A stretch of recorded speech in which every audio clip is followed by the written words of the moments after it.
Bonjour mesdames, bonjour mesdemoiselles, bonjour monsieur. Notre intervention de ces jours s'est circonscrite dans le cadre de notre appartenance à notre pays qui est la République démocratique du Congo. En effet, nous venons exprimer toutes nos inquiétudes par rapport au massacre qui continue de se perpétrer à l'est de notre pays, spécialement à Beni. Il est temps que chacun de nous se lève et prenne conscience que nous ne sommes pas dans un abattoir et que le Congo n'est pas un abattoir.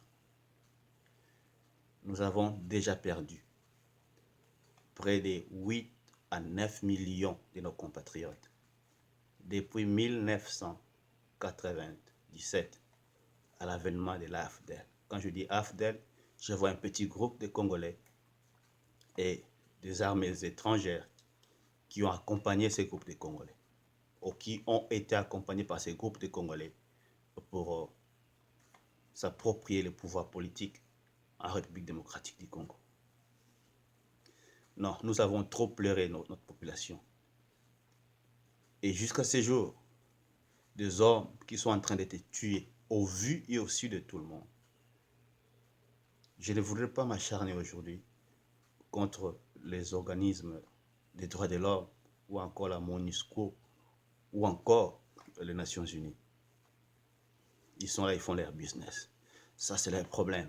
Mais je voudrais aujourd'hui lancer un message au gouvernement congolais. Vous n'êtes pas là pour le business. Vous êtes là pour sécuriser la population. Vous êtes là pour prendre la population en charge. Et ça fait partie de votre mission administrative. Pourquoi est-ce que nous avons une armée? Et l'armée devait sécuriser nos frontières. Si ceux qui viennent tuer notre population viennent d'ailleurs, comment est-ce que l'armée n'est pas en mesure de protéger nos populations pour que ces militaires, ces troupes-là ne viennent pas troubler l'ordre public de notre pays? Et s'ils sont des gens qui sont à l'intérieur, pourquoi est-ce que la police n'est pas en mesure de sécuriser la population et ses propres biens? Et là, il y a anguille sur roche. Le gouvernement est responsable de ce qui se passe là. Le gouvernement est passif. Le gouvernement ne réagit pas. J'étais surpris de voir combien les policiers se sont acharnés contre nos confrères de la lutte pour le changement Lucha, nos bien-aimés, nos compatriotes qui sont à Goma, qui sont allés revendiquer et pacifiquement dénoncer les massacres qui se passent à Beni. Et la population, la police s'est chargée de ces manifestants pacifiques. Il y a eu un blessé et 8 détenus. Mes chers amis, nous sommes dans quel pays? Sommes-nous encore un pays? Sommes-nous encore un État? C'est quoi un État? Où est le pouvoir organisationnel? Aucune organisation. Nous sommes une jungle. Et pourquoi est-ce que vous êtes là? Alors que vous ne faites rien pour les gens et vous voulez vous éterniser au pouvoir. Vous voulez usurper l'éternité de Dieu. Est-ce que la population tire de profit sur votre gouvernance? Vous travaillez pour vous-même. Les gens ne mangent pas. Les gens n'ont pas du courant. Les gens n'ont pas de l'eau. Et ça ne vous dit rien. Et on vient tuer la population chaque jour. Nous continuons de compter nos morts. 30, 35, 40, 45, 50. Et puis ça fait 1 million, 2 millions. Ça ne vous dit absolument rien. Parce que ce n'est pas votre cousin, parce que ce n'est pas votre neveu. Votre neveu, vous l'avez casé à RVA. Votre cousin, vous l'avez casé dans votre cabinet. Et ceux qui meurent là, ça ne vous dit rien parce que ce n'est pas vous. Ce n'est pas ça le rôle d'un gouvernement. Si vous n'êtes pas en mesure de faire quelque chose pour la population, allez-vous-en. Nous en avons marre. Nous ne continuerons pas de cautionner vos bêtises. Il est temps que chacun de nous s'élève et que tous ensemble, comme les maillots d'une chaîne, nous puissions mettre hors d'état de nuire tous ces bandits qu'on appelle excellence et honorables. Où est l'Assemblée nationale? Où est le Sénat? Quel est votre travail? Et vous, les députés de Beni, qu'est-ce que vous faites? Chers amis, ça, ce n'est plus un problème de Beni. Ça, c'est un problème national. On a vu, quand Daesh a attaqué la France, le président Kabila s'est t'empresser d'aller et présenter ses condoléances au président français François Hollande. Et que fait-il maintenant que la population congolaise est cible des attaques systématiques? Il ne fait rien, il ne dit rien, il se tait, comme si ce n'était pas son problème.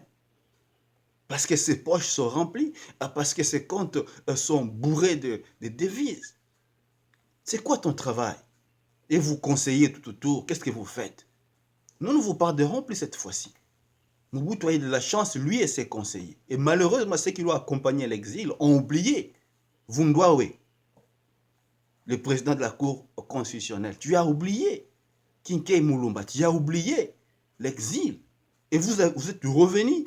Et vous continuez à prodiguer, à encourager la bêtise, la médiocrité.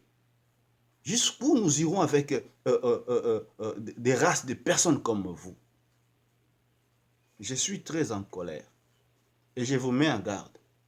Et je demande simplement à tous les Congolais qui me suivront, nous devons être conscients. Oublions nos faiblesses, oublions nos différences.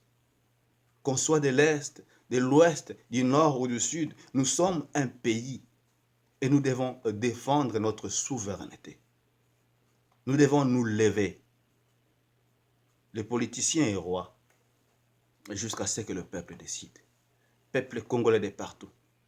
Je nous appelle au réveil de notre conscience. Lèvons-nous et barrons la route à ceux qui veulent nous faire disparaître. Parce qu'apparemment, c'est ce qu'ils veulent, nous faire disparaître. Prenons conscience. J'aime le paradigme de Godelier qui dit la domination n'est possible que grâce au consentement d'y dominer à sa propre domination. Prenons conscience, lèvons-nous et barrons la route. Je ne parle pas des individus. Si je ferai une autre vidéo sur Katumbi, Kabila. Mais aujourd'hui, je parle de Béni. Prenons conscience et barrons la route à ceux qui veulent exterminer notre population. Parce que le jeune homme qu'on a tué, ça pouvait être toi si tu habitais Béni.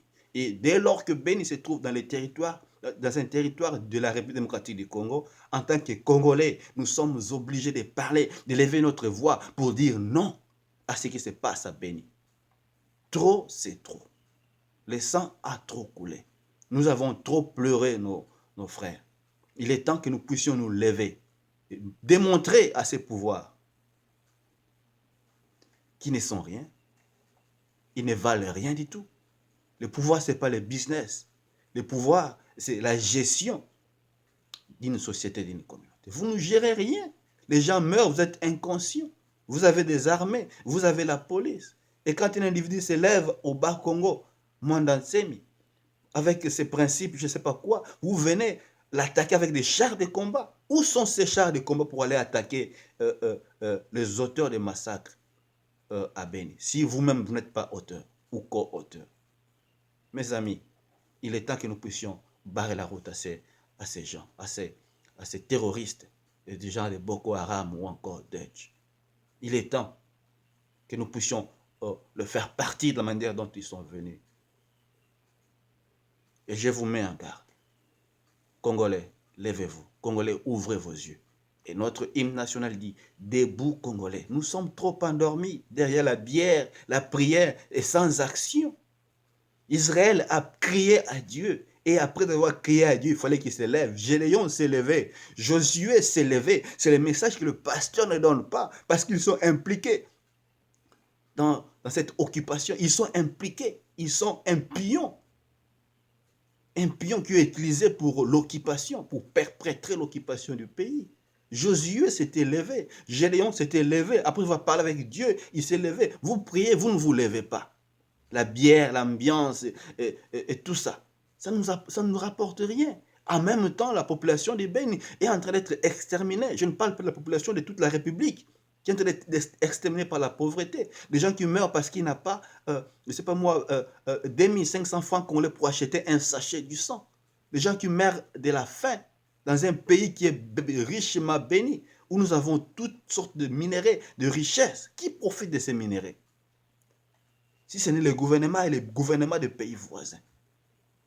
Il est temps que nous puissions mettre un terme à toutes ces injustices. Il est temps que nous puissions mettre un terme au massacre de nos frères à Béni. Il est temps que nous puissions mettre un terme à cela. Et cela, nous devons conjuguer nos efforts et appliquer les stratégies nécessaires pour faire partie de ce pouvoir irresponsable, un pouvoir de businessmen. Merci d'avoir suivi. Ouvrons nos yeux et regardons. Que Dieu bénisse la République démocratique du Congo. Et que les Congolais se prennent en charge pour libérer les Congos de la situation dans laquelle ils se trouvent. Merci de nous avoir suivis.